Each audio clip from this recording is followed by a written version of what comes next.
Hello दोस्तों, Dalip Hindi shorthand classes में आपका हार्दिक स्वागत है। दोस्तों, आज की डिक्टेशन आशुलिपि उच्च गति अभ्यास खंड 2 रामधारी गुप्ता से बोली जाएगी। डिक्टेशन की गति 100 शब्द प्रति मिनट होगी। डिक्टेशन स्टार्ट करते हैं 5 सेकंड बाद।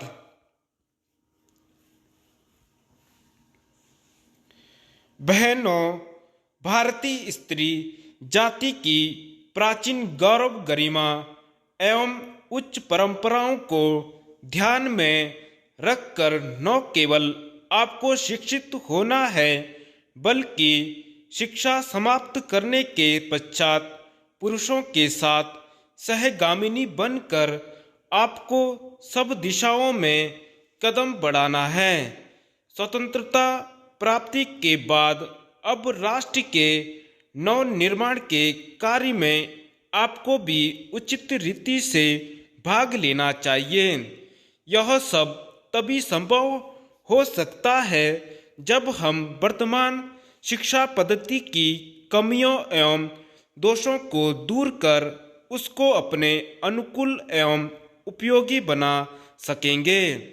इस संबंध में भी देश में परस्पर विरोधी विचारधाराएं प्रचलित हैं। आधुनिक सुधारवादियों या जो अपने को प्रगतिशील कहते हैं, उनकी धारणा यह है कि बालक बालिकाओं को एक साथ शिक्षा दी जाए और दोनों की शिक्षा प्रणाली एक सी हो। उनका यह भी विचार है कि स्त्रियों को न केवल शिक्षा पद्धति में ही बल्कि अन्य क्षेत्रों में भी पुरुषों के बराबर के अधिकार मिलने चाहिए तथा उन्हें संपूर्ण सामाजिक स्वतंत्रता होनी चाहिए। उन्हें समाज के समस्त व्यवसाय और व्यापारों में समान रूप से भाग लेना चाहिए और शिक्षा प्रणाली की रचना इन सब के अनुकूल होनी चाहिए। दूसरी ओर कट्टरपंथियों के विचार इनके विपरीत हैं।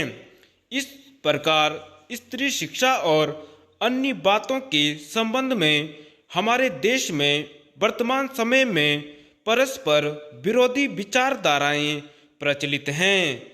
इन दोनों में से कौन सी विचारधारा उपयुक्त हो सकती है और किसके द्वारा हमारी संस्कृति एवं सभ्यता फल फूल सकती है, इस पर हमें ध्यान देना आवश्यक है।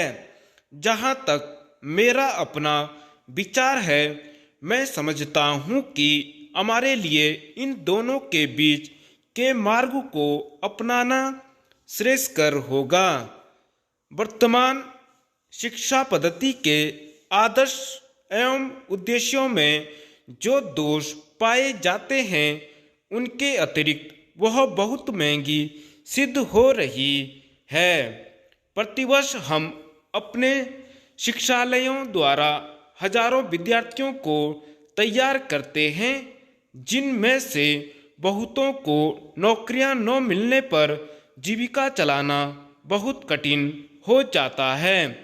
इस प्रकार हम अपने शिक्षालयों द्वारा जहां काफ़ी संख्या में विद्यार्थी बेकार तैयार होते देखते हैं, वहां पैशन परस्त भी तैयार होते देखते हैं।